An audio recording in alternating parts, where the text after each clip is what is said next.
Welcome to Marvelous Disney, the podcast that discusses the most recent doings at one of the more dynamic divisions of the Walt Disney Company, and that is, of course, Marvel Entertainment. This is entertainment writer Jim Hill, and my co-host, the amazing Aaron Adams, and I are recording this week's episode on May 17th, 2021. This is the day after the MTV Movie and TV Show Award Show. Do you still pay attention? I mean, I know you're in radio, but do you still pay attention at all to MTV? Or I didn't even know MTV still existed until you just said that they had an award show. I was almost speculating, did they come back out of retirement for this award show, or is there a channel that they're on? You know, I was out of high school. I was in college when MTV kind of exploded, but it was interesting to watch the impact it had on movies. I mean, literally, you'd have people who had videos that were huge successes on MTV that would then get gigs to direct films because they wanted that look and they wanted that style. So, yeah, it was quick editing. That was the invention of, I don't want to say digital editing, but it was very, very fast, blinky editing that just kind of, I think it was the beginning of the ADHD culture. It could be. Yeah, can you take in this 3-minute story in these blinky little cuts? Why does that remind me of the Blipverts, the Max Headroom? Yeah, totally. Okay, something edited so quick your head explodes. Yeah. So given that MTV had such an impact on film in the 80s, it kind of logically they launched their own movie award show, and then over time it got changed from a movie to a TV award show because of what's going on with streaming. And which brings us to what happened last night, which is Marvel Studios did ridiculously well, taking home 6 awards for its limited series that it's now being presented over Disney Plus. WandaVision picked up 4. It got Best Show, Best Performance in a Show, which went to Elizabeth Olsen. Best Villain, which deservedly went to Kathryn Hahn for her performance as Agnes and Agatha Harkness. And then they actually took home the award for Best Fight in a Movie. And you got to give Elizabeth and Kathryn credit because they come on stage for this award. First of all, they do a little play fight as they're coming on stage. And then they take the time with the award to thank the effects guys, because they said, look, without those guys, it would have been like 10 minutes of emphatic hand gestures. We should also mention that Falcon and the Winter Soldier took home 2 MTV Movie and TV Show Awards. It won for Best Hero, which Anthony Mackie took for his portrayal of Sam Wilson, Falcon, in the new Captain America. Also took the award for Best Duo for the team-up of Mackie and Sebastian Stan. Now, I want to interject a quick little odd factor here. That on Netflix, there's a new movie out called The Woman in the Window, I believe. Yes. So It's the new Captain America is in that movie, and so is Anthony Mackie. Now, they don't share any screen time together, but I was like, hey, wait a minute. These two fellas shouldn't get along should they meet in this movie. And they didn't. And I was, darn it, I was kind of hoping for a kerfluffle. It was just great to see both of them in different material working together like that, even though they didn't share any screen time. But anyway, that's a digression. Go ahead with your story, sir. No. And that's also Amy Adams, right? Correct. She's the lead of that story. It's got Gary Oldman. It's got quite a really good cast of characters. And it's almost like if somebody had told you the story of Alfred Hitchcock's Rear Window, and you had memory problems and you tried to tell it back to somebody and got only half of the story right and then confused the other half with a different movie altogether, that's what this movie is. It's very, very reminiscent of Rear Window up until a point and you go, hey, wait a minute, this is not that, and it goes different. Okay, I'll have to check that out. I'm a huge fan of Rear Window. I mean, and just from a mechanics point of view, the notion that Hitchcock was actually able to persuade a studio to build that set. It's kind of a similar thing here. They have what they call a dollhouse, which is where they kind of crack open the wall of Amy Adams's home, and that way they can shoot her running down the staircase. And apparently it was dangerous enough that they had to put wire harnesses on her in case she were to trip and fall down to infinity. So, they did quite a lot of technical mumbo-jumbo to achieve all of the spectacular look of that film as well. It's very similar, and you got to build a huge set to make that happen. But anyway, back to Marvel. We were just, again, Anthony Mackie, who's in Woman in the Window. As he picked up his Hero Award, teased that there is more to come, though it was unclear whether he was talking about that rumored season 2 for Falcon and the Winter Soldier, or now that fourth Captain America movie that Malcolm Spellman, he's the showrunner of Falcon and the Winter Soldier, got hired back on April 23rd to write. So it's Magic 8 Ball says check back later. We don't know exactly what is the more to come. I think you need a new Magic 8 Ball. It says that an awful lot. It does. It does. It does. I think it's weighted on one side, and you just got to shake it a little bit harder. Get a different answer, Jim. Or maybe shouldn't have glued that to the inside. There you go. That is a problem. So that's the news and related to the MTV Awards and Marvel Studios. And speaking of the news portion of today's episode of Marvelous Disney is brought to you by Storybook Destination, trusted travel partner of the Jim Hill Media Podcast Network. For a worry-free travel experience, please book online at storybookdestinations.com. Okay, so Aaron, you've worked in entertainment for years, and in a normal situation, you're a giant entertainment company. You've just taken home 6 major awards from an award show, so you're happy, right? No. You've set the bar now. It's like the high jump. I've cleared 6 feet. Am I happy? No, I have to now clear 6'2". I cleared 6'2". Am I happy? No, I have to clear 6'4". It goes all the way up to like this ridiculous 30 feet in the air I got to jump now. What the heck? It never stops. That's actually the problem right now at Disney Plus. You have to set the Wayback Machine right now for November of 2019 when Disney Plus, the company's subscription service, launched on November 12th. At that time, Disney was telling people in the investment community, we look at Netflix success and we look how long it took them to get to where they are. So realistically, it's going to take us till 2024 to get 60 to 90 million subscribers. Now, I want to know, were they counting the CD or DVD sending in the mail years, or was this strictly when they were online only? Oh, I get it. That's a fascinating question. In fact, invariably, whatever I would order was something obscure and it would arrive broken or scratched. Right. But I mean, Netflix didn't just turn on a web streaming service and have 50 million subscribers on day one. They had a DVD in the mail subscription, and then they turned on a web server and went, oh, by the way, if you're tired of getting, DVDs in the mail, you can also do this thing we're trying out. And it didn't have the entire library of the DVDs that you could choose from. So it did not. Yeah, it was hobbled a little bit. But people went, well, I can just watch things and not have to wait for the mail. And then they started binging on entire seasons of things when that started happening. I mean, back in the day when you binge, you at some point you had to get off the couch, go up to the DVD player and change the disc. Yeah, no more. No more. And then the sale of mini fridges rose dramatically in those years. As people said, you know what, I'm not getting off the couch for a new fridge. And I'll tell you what, if Lazy Boy would have thought of the Poop-O-Matic with the built-in toilet, they would have sold billions. Thank you for that visual. Okay, so anyway, we were talking about the expectation that Disney set back in November 2019. Again, 60 to 90 million subscribers by 2024. But along comes COVID.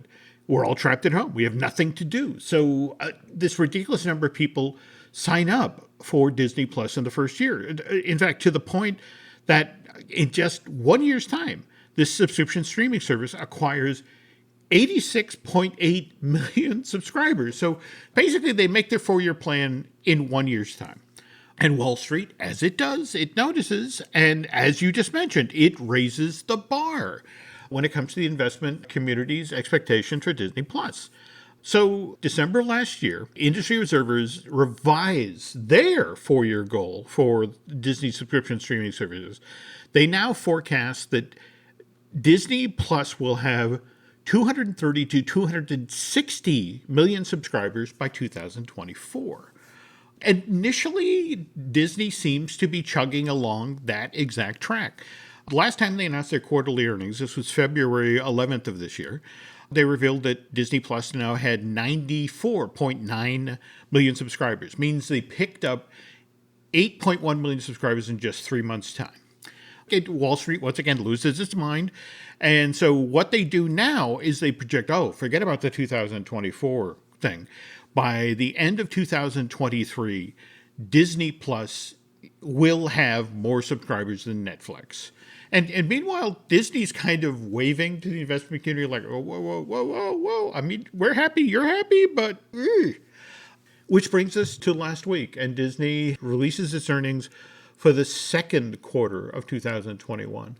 And folks on Wall Street had projected that if they were going to stay on track, if they were going to beat Netflix by the end of 2023, Disney had to have 110 million subscribers to Disney Plus by the end of this quarter. And when Disney announced the results, where it's like, I'm sorry, guys, we only got 103.6 million subscribers. Now, that's still more subscribers than they picked up in the first quarter of this year. They picked up 8.1 million subscribers in that 3-month period. And this last 3-month period, they picked up 8.5. So that's 400,000 more subscribers than they got the previous quarter. But Wall Street still was disappointed. It's like, oh, you didn't meet our expectation. And so now they were literally investment houses that decided, well, Disney, which we've had as a strong buy, we're not going to put as a hold. And Aaron, you having worked in entertainment and broadcasting for years, is this unusual? Is this what happens to entertainment companies, especially when they're dealing with the investment community? Yeah, the investment community sees you as spare parts, really. Mm-hmm. We had a situation once upon a time where a radio station was purchased by a bank, and the bank had no understanding of how to radio, period. They didn't know how audience building, they didn't know anything about it.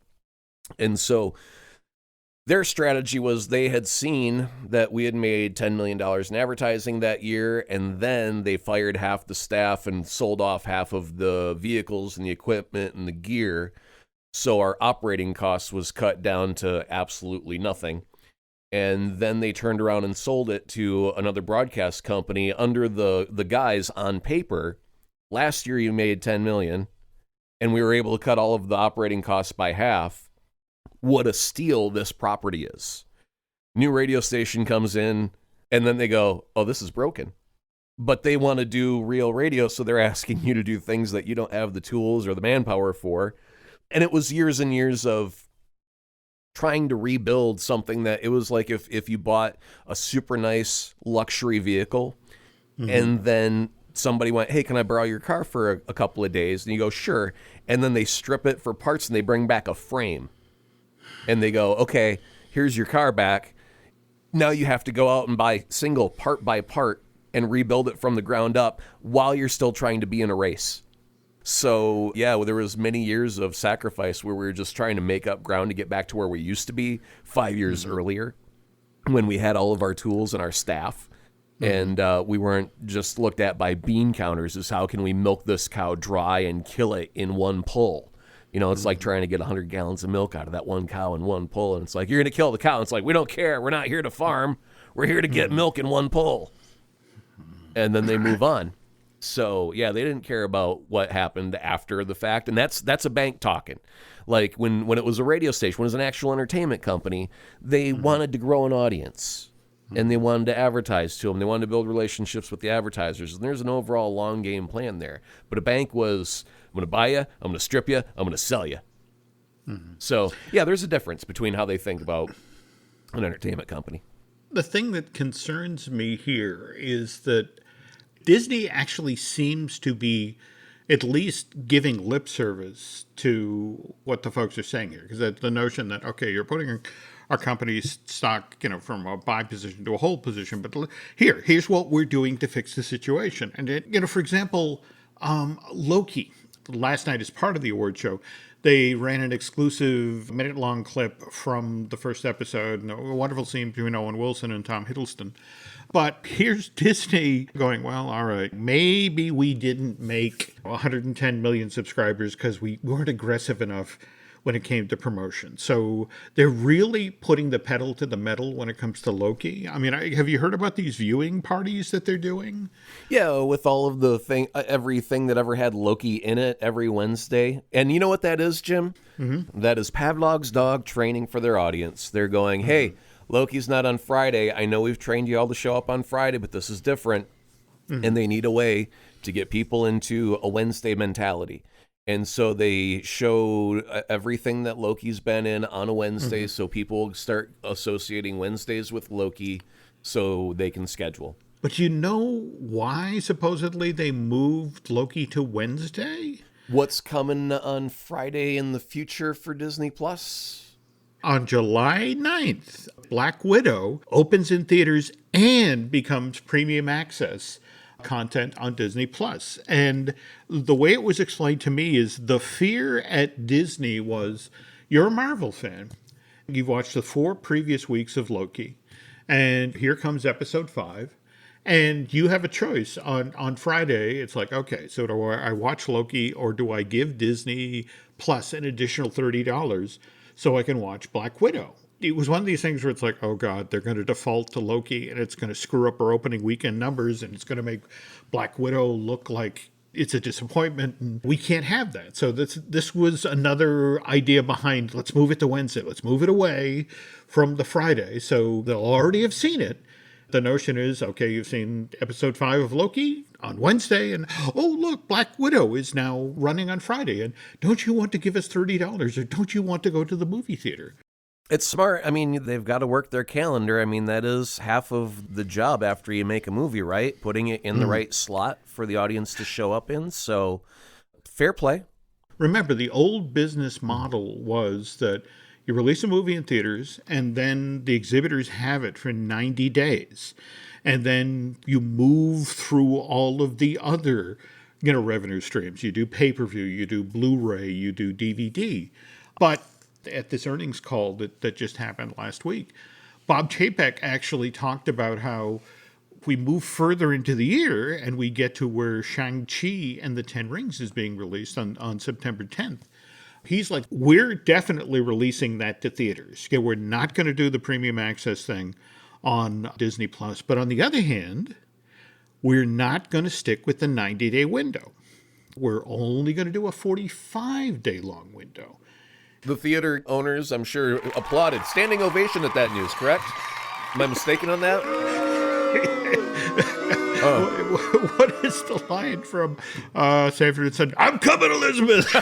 It's like, right. Okay. it's the big one. No, that's it exactly. It's like, what? You just cut our window in half? And it's like, well, look, the business has changed. COVID has changed everything. And so it's like, this is what somebody at Disney told me. It's like, look, Shang-Chi in theaters, September 3rd. But don't be surprised if it's not available to, for you to sit at home and watch with your family on Thanksgiving weekend. It could be that quickly that it shows up on Disney Plus. So, all right, Jim, I got to ask you a question now.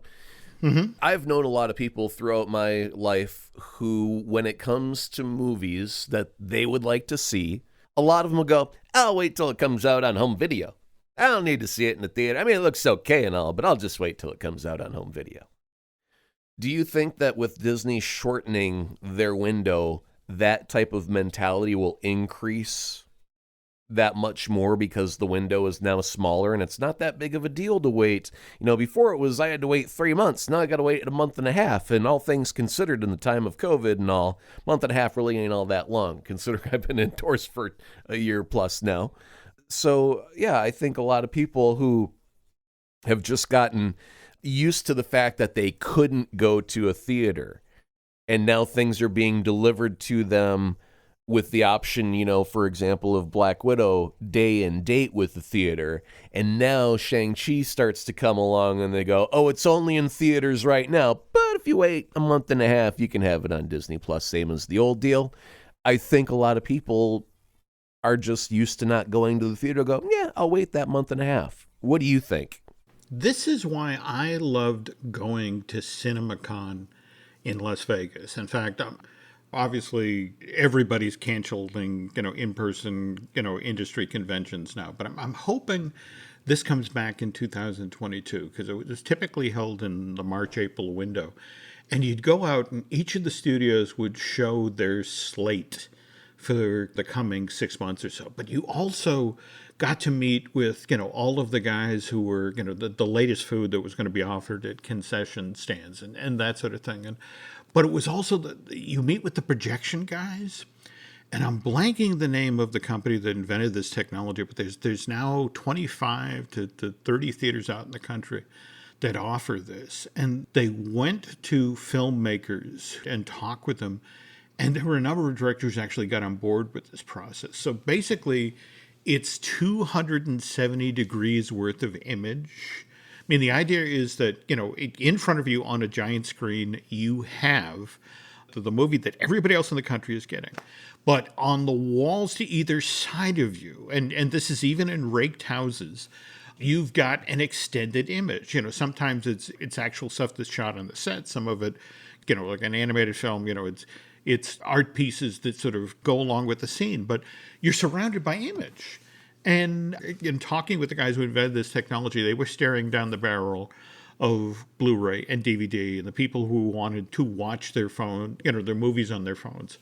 And this was the notion of, this is what's going to save exhibition. You are in the movie. You are, surrounded by the image. And I just wonder, again, when I get to go to CinemaCon again in 2022, 2023, if there still is an industry at that point, what are these people going to try to do to try to get the very people you're talking about here, the ones who are saying, I can wait. Actually, I think I may have seen it just recently. It's basically a wall of speakers. And the idea is you make your entire theater out of walls of speakers, top to bottom. And these speakers are all chained together in a much more sophisticated way than just left, right, up, down. And they're able to beam sound almost with laser-like precision.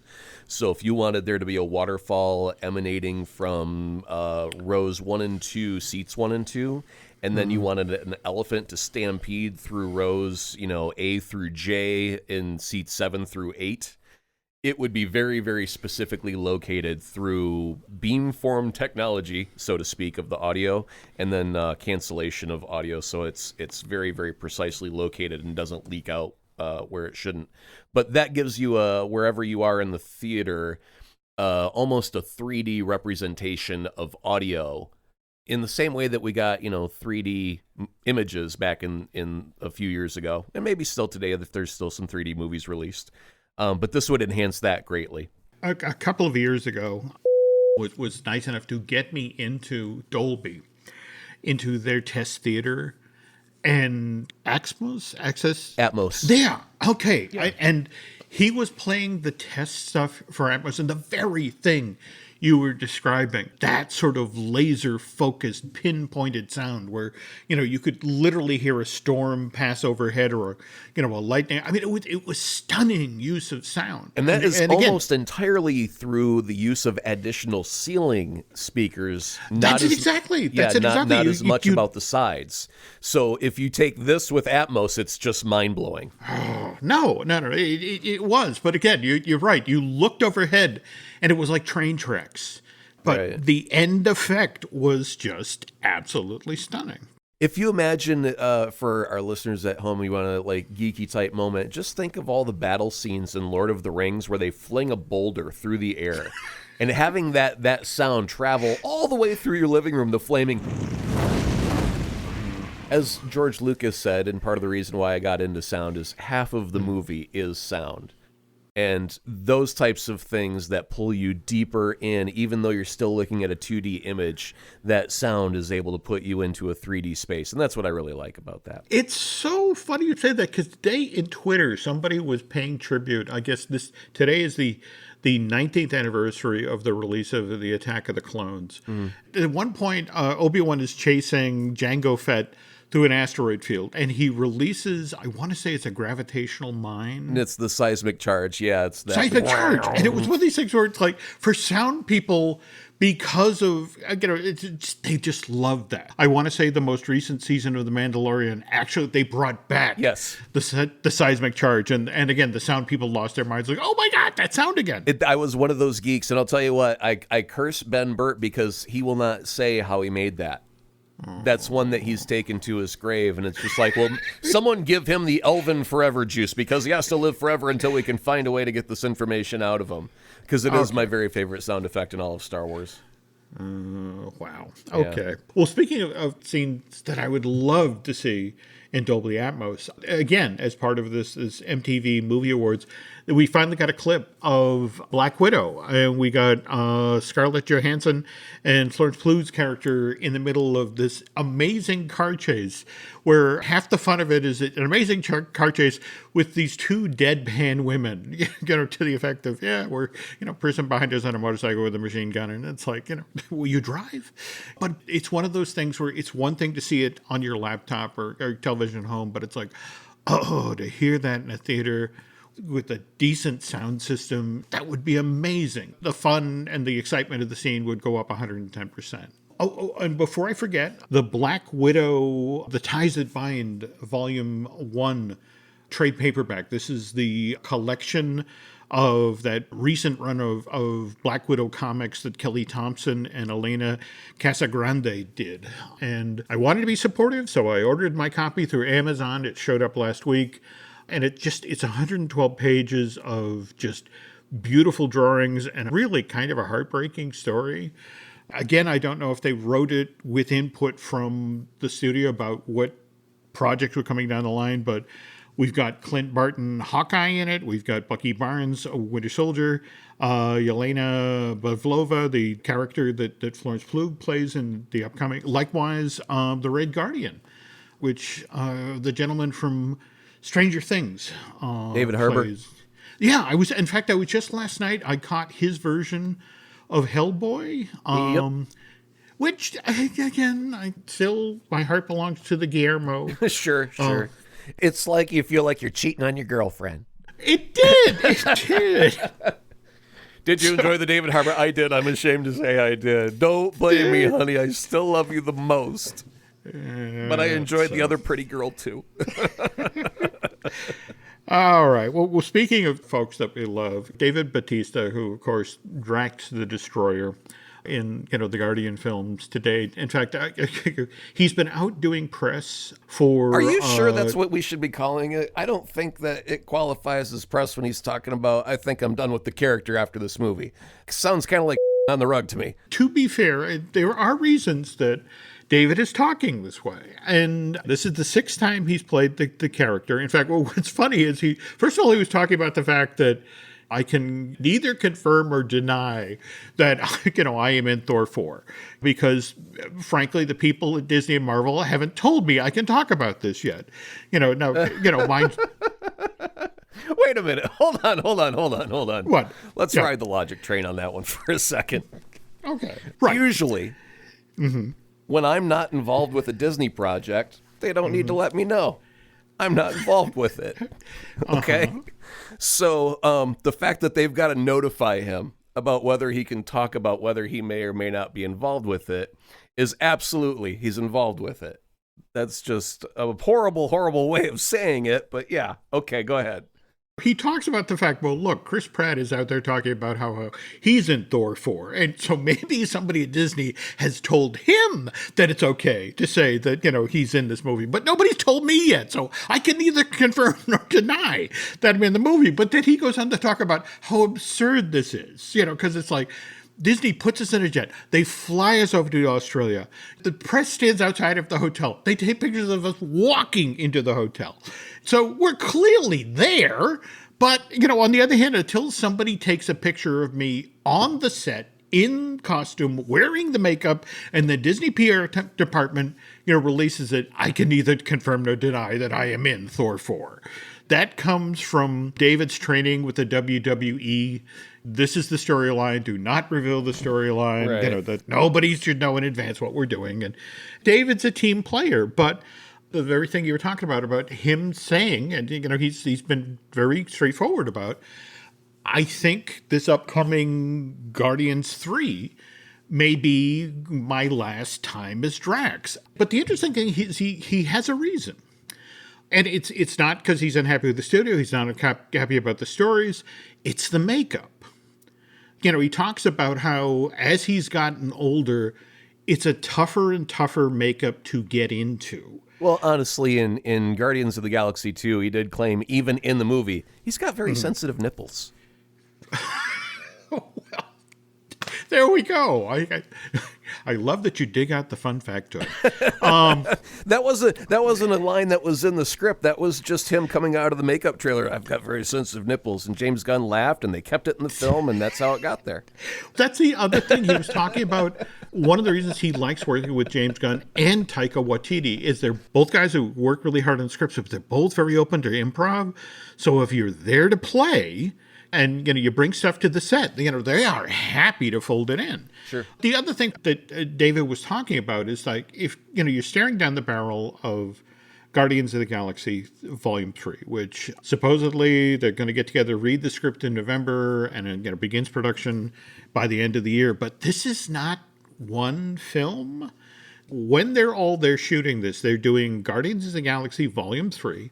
They're also at the same time going to be shooting footage for the Guardians of the Galaxy holiday special that'll be debuting on Disney Plus for the Christmas season of 2022. And the ride footage for Guardians of the Galaxy Cosmic Rewind. So this is going to be potentially the longest shoot ever for a Guardians project. It means days and days and days in that makeup for him. And James Gunn has been kind of upfront about the fact that, yeah, I think this is my last Guardians film as well. And the whole notion is like, well, if the guy who made it fun and gave me this great character to play is leaving the project, maybe it's time for me to leave as well. And by the way, what's her name? The woman who plays Nebula, Karen Gillian, she's read the script. David hasn't read the rewritten version yet. Again, I think he read it back in 2017 before James, had his falling out with Disney. And, it's since been reworked a bit. But Karen has read the latest version and says it's the best of the trilogy. Oh, that's Karen. She's just doing the thing that you're in a movie. What are you going to say? It's okay. That's all right. I don't know if I'd go see it myself. I mean, I know that my mom would not go see it unless I was specifically in it. So, it's all right. You realize you're now off the Christmas card list from the Gillian house, right? Actually, that would bother me greatly because I am a terribly huge fan of Lovely Karen. But, I understand. But, she's just doing her job. I'm just pointing out she's doing her job like a good actor or actress would in the situation when you're supposed to promote your movie. You're only going to say good stuff about it. Like she's going to say, I'm going to be in these forever, guys, and it is always the most awesome thing ever. Meanwhile, Dave is like, I don't know if I'm going to do this forever because, the guy that did it, he's not doing it anymore. My nipples are sensitive with the makeup.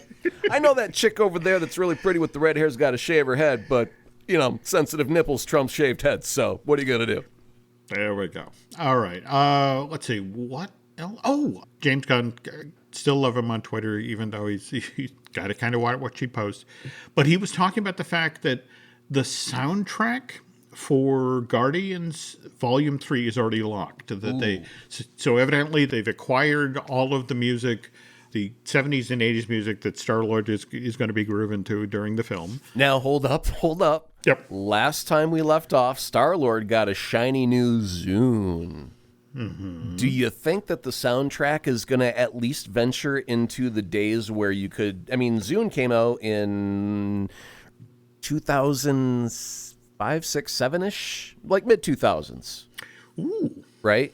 So if it came out then... maybe some of the songs are now a little, at least up to that point in history, where Star-Lord's got some more up-to-date jams. And now I'm really curious, what is he like as far as current music goes? Like, what's his new style now that he's got thousands of tunes to choose from on a single Zune? What will he gravitate towards? No pun of space intended, gravitate towards. No. God, that's... I really want to know more about the soundtrack now. Out of all of the stuff that we've just talked about, I am most interested in what is on the new Guardians 3 soundtrack. By far the most interesting thing, because James Gunn has given us some amazingly creative soundtracks, not your standard run-of-the-mill stuff. I'm very, very curious to see where this goes.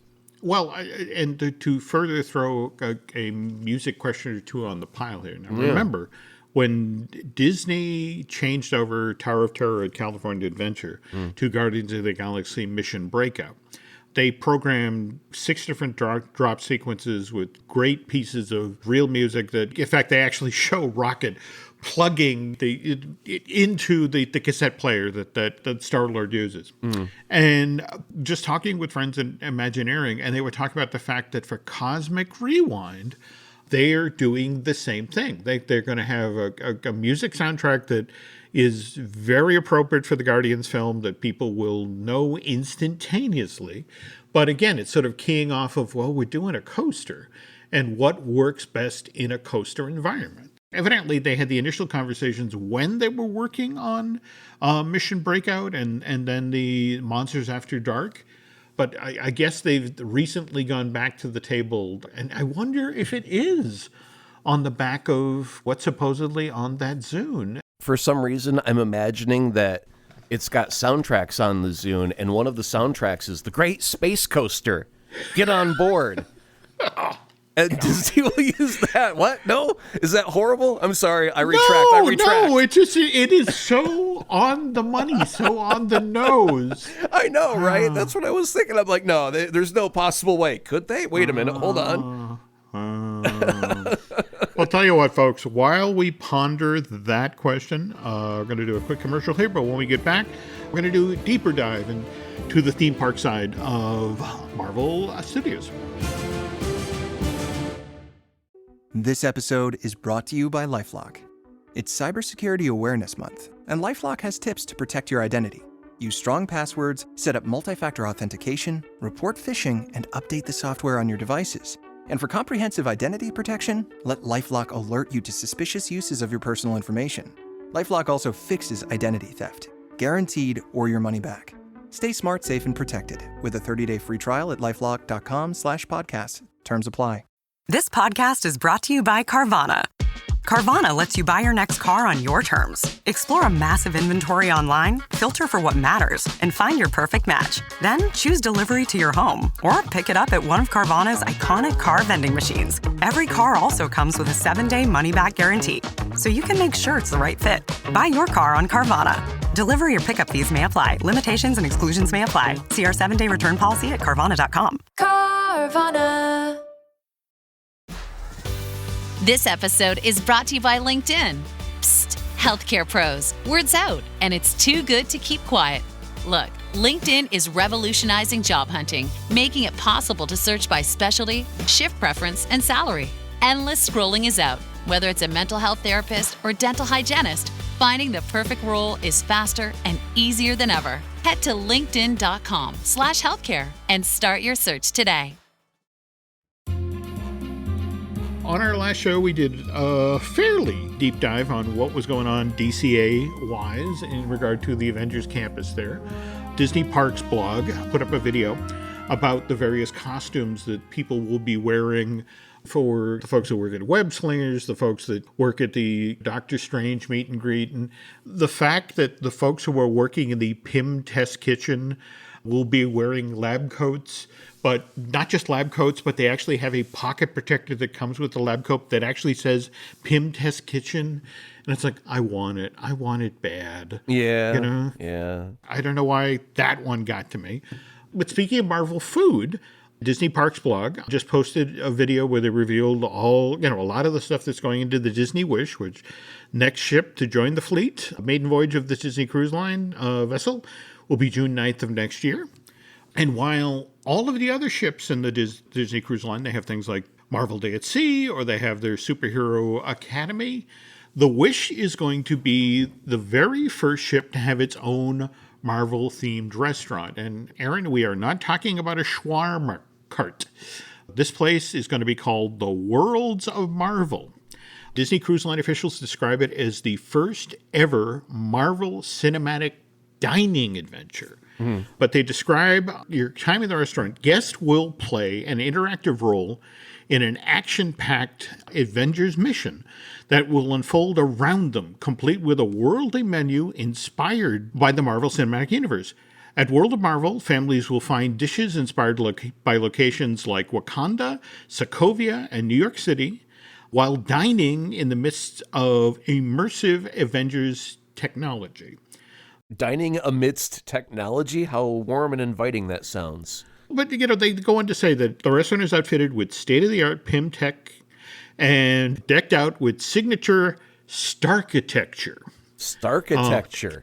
Starkitecture. Oh, boy, I bet the person that wrote that one is just breaking their arm off, patting themselves on the back. Hey, Bob, did you hear about Starkitecture? Yeah, that was me. I came up with it. Hey, Lisa, did you hear about Starkitecture? That was mine. Donna, Starkitecture? That was me. What up, Jerry? Starkitecture. I came up with that. And you and I both know you're not wrong, all right? It's a good line. Applause it's a good for line. applause. It's a good line. Yeah. Now, weird transition, but just today we found out that Disneyland Paris is going to be reopening its theme parks on June 17th. That's going to be the Disneyland Park over there, Walt Disney Studios Park, in addition to the Newport Bay Club Hotel and the Disney Village shopping and dining thing. But then 4 days later, on June 21st, we finally get the Disney Hotel New York, The Art of Marvel. Chapek announced this back in July of 2017 at that year's D23 Expo. And the idea was that they were going to take that Michael Graves designed hotel and make it into this Marvel-themed masterpiece. And circling back to the Starkitecture thing, if you remember when we were first talking about it, they did that test corridor where the colors of the carpet were, the Iron Man metallic red and the yellow. It was vaguely reminiscent of the colors and the design work that we associate with Iron Man. Mm-hmm. And then you went into the rooms and they had all of these amazing pieces of art that had been pulled from the Marvel archives. In fact, this hotel is going to have, it's a 516-room hotel with, in public areas, 300 pieces of art, 50 of which have been made specifically for this hotel. And from the moment you enter the lobby, one of the things you see supposedly over the check-in area, they have this amazing giant backlit comic book strip. Mm-hmm. And then 3 full-size pieces of Iron Man, the Iron Man costumes for the film, right alongside the Captain America shield. So it's the place you want to go to if you are a Marvel fan. And then for the food side of things, they're going to have their Manhattan restaurant, where the centerpiece of this thing basically is, do you know the sort of the design aesthetic of Asgard in the Marvel Cinematic Universe? Yeah, that's Thorkitecture. Okay, so this is a short, showcase for Thorkitecture. All right, that. On the other hand, me, who I can't go to New York without seeking out. So many of my favorite delis have closed over the past year, but they're doing something sort of like the Stage Door Delicatessen, only in this place it's full of caricatures of your favorite Marvel characters and supposedly 90 plus sketches, lining the walls done by artists that work at Marvel Comics. And they're taking an idea from the Disney Cruise Line that was called the Skyline Bar. Mm-hmm. The gimmick of that is that you go into the bar and behind the bar there's this giant line of flat panel video screens. But the thing is that every 15 minutes they change to the view of another great city of the world. And so you can sit there and drink your cocktail, and it's as if you're upstairs at, a revolving restaurant that changes its city every 15 minutes or so. And so, but what they've decided to do with the Skyline Bar this time is that you're sitting there, and it's Manhattan. But every so often as you look out into the concrete canyons, who goes thripping by but Spider-Man or Iron Man flies through. But you got to be watching. This is for the cruise ship? Well, this is technology that was introduced on the cruise ship that they're now bringing to the Art of Marvel Hotel. Oh, okay. I was going to say, because if it was the new cruise ship, they should have done it where it was a helicarrier. Oh man, yeah, that's thematically a great idea. It would fit, and then you can explain why you're over a different city. Mm-hmm. Now, the Imagineers, in talking about this, want to stress that the imagery that's being created for the Skyline Bar, this is the first time they're doing it in 3D. They credit it a virtual reality system made possible by our Imagineer colleagues in Glendale. And the imagery, the shots on these projection screens are as realistic and possible. And I want to stress that because of the 3D thing, if you get too close to the window, you might get dizzy. And it's just sort of like it's a combination of cocktails and getting dizzy. And, Do they have a trough that lines the edge of the window just in case? I was wondering that myself. So please don't throw up on the star architecture. That's all I'm asking, folks. It sounds expensive to clean. So as we're talking about what's going on Marvel-wise, Disneyland Paris, we should do a quick update about what's actually going on in the Walt Disney Studios park in Paris. Because right behind the Anaheim version of the Avengers campus, they've already begun working on parts of the campus for there. For example, they had their Armageddon special effects show, which opened with the park back in March of 2002. That closed in March of 2019, and that show building has since been leveled, and in its place is being built the Parisian version of the Web Slingers, a Spider-Man adventure, the thing that Tom Holland did the ride film for. Interesting that we'll get a clone of that. And on the other hand, this theme park's version, the Rock and Roller Coaster with Aerosmith, an attraction that originally debuted at Disney MGM Studios and then was cloned as an opening day attraction for Walt Disney Studios Park. That also closed in 2019, though that closed in September rather than March. And that's now being transformed into the Iron Man Jukebox, which basically it's an indoor steel roller coaster with a soundtrack that you interact with Jarvis to select. And, you then get to ride this roller coaster, indoor roller coaster in the dark, going by Tony in Iron Man outfit, doing battle with a yet-to-be-named villain, but with the soundtrack that you've chosen. So AC/DC will probably be thrilled with the royalties to come from the soundtrack. One thing, though, that is not thrilling, but we kind of knew this from what was happening with the Anaheim version of the Avengers Campus. In fact, it was really kind of sad to sort of bring things full circle here. They had a photograph of the outfit that the folks who were working at the Avengers headquarters, the building that they put the Quinjet on top of, they showed them standing in front of the building. This is the outfit we'll be wearing when we work here. And it's like, yeah, but you could see the temporary construction fence where the giant building that was supposed to house the Quinjet Battle of Wakanda attraction was supposed to be located. And from what I'm hearing from friends in Imagineering, I mean, basically, just the fact that in the first quarter of this year, the period that ended on January 2nd, 2021, Disney worldwide lost $2.6 billion from its theme parks. And that's 3 months of money gone. So if you want to extrapolate that from the parks closing in March of 2020, and, we're just now getting them sort of up to speed with, at least stateside with the CDC, sort of pushing back the mask mandate. I've been told that the building's built, the entrance building is there, but it could be as long as 5 years before the Battle of Wakanda idea comes back off the table. Disney has to recover so much money that they lost over the past 14 months or so before they will ever attempt anything that ambitious. Does that mean that they're just going to have an Avengers campus that's got just big empty chunks of land, like a big concrete slab there and tumbleweeds blown across? You can go to the Disney Parks blog right now, and what's fascinating is the photo they took. There were 3 employees or Disney cast members wearing the Avengers headquarters outfits, and they're the middle ground behind them. You can see the Avengers headquarters entrance building with the Quinjet on top of it, and then looming in the background, you can see the towers of the Tivan collection, where the Guardians of the Galaxy Mission Breakout is located.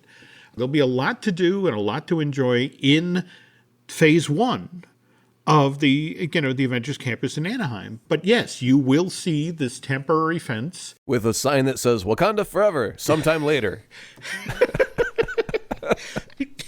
Yes, but wait till you see the star architecture, okay? But But yeah, so yes, we're a few years out, and which makes me sad.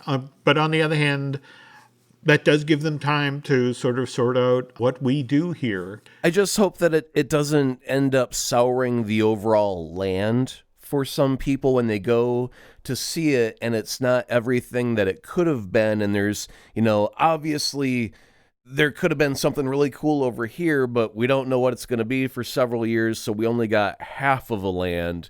And now when I go back and tell my friends, is it worth visiting? Well, it was okay, but it could have been really cool if it were done. Nothing kind of sucks more than feeling that you went to an incomplete experience. There are people who went to Epcot on opening day and walked around World Showcase, and you would literally, between, I want to say, Germany and China, there was a sign and a piece of concept art that's saying, coming soon, this is where Africa, the African pavilion will be located. And there were other sort of empty slots along World Showcase Lagoon where it's like there was this sign for this is where Spain was going to be built, and this is where Israel was going to be built. And they were announced and contracts were signed and they never got built. So I get what you're saying, that there are people who still kind of mourn that those weren't ever built, but yeah, I mean, you go there and you see more signs of what could have been than what is what actually is, and that's where you end up starting to go, man, how much am I not experiencing? And you start forgetting about what you actually are experiencing in the process. It's kind of a balancing act. Yeah. They should just take the signs down and put some benches there and go, we knew you'd get tired walking from pavilion to pavilion, so we put these comfortable benches with charging stations because we know that your phone is out of juice. Aren't we considerate? And we go, boy, those Disney guys, they're on their A game. They know what it's all about. Epcot, city of the future. What we need is more charging and USB ports for our phones. That's the future. Right on. And again, that check goes to Aaron Adams. So, anyway, folks, so that kind of brings us up to speed about the Marvel news that's out there over the past week or so. When Aaron and I come back in 2 weeks, I'm sure, God help us, there'll be even more stuff to talk about. So, what about you for the week coming ahead? What Marvel-related stuff will you be doing, Aaron? I noticed that Lego put out a new thing saying that they're going to put out a 3,500 some odd piece version of the Daily Bugle. And I told the wife, absolutely not. I will not be purchasing that. And then I saw like the 20 minifigs that came with it. And I went, scratch that. We're buying this immediately.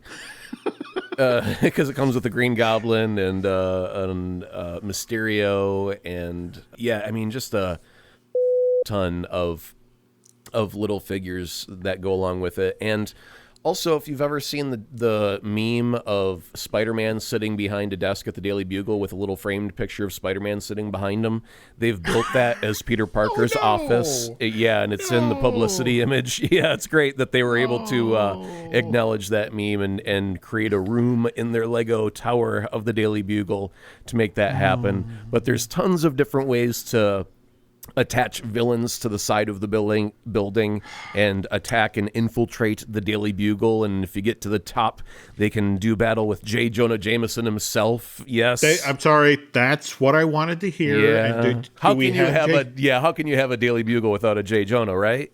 Well, not just that. They've got a Robbie. They've got a Robbie. Yeah. And they've got a Betty Brant, who is the secretary just outside of J. Jonah's office. So, I mean, yeah, they've got the whole darn cast. I don't know what the price is, but price be damned, it will be in my home. So keep your eyes on the Lego website for that to come out in the near future. And I'll be doing that shortly with the wife.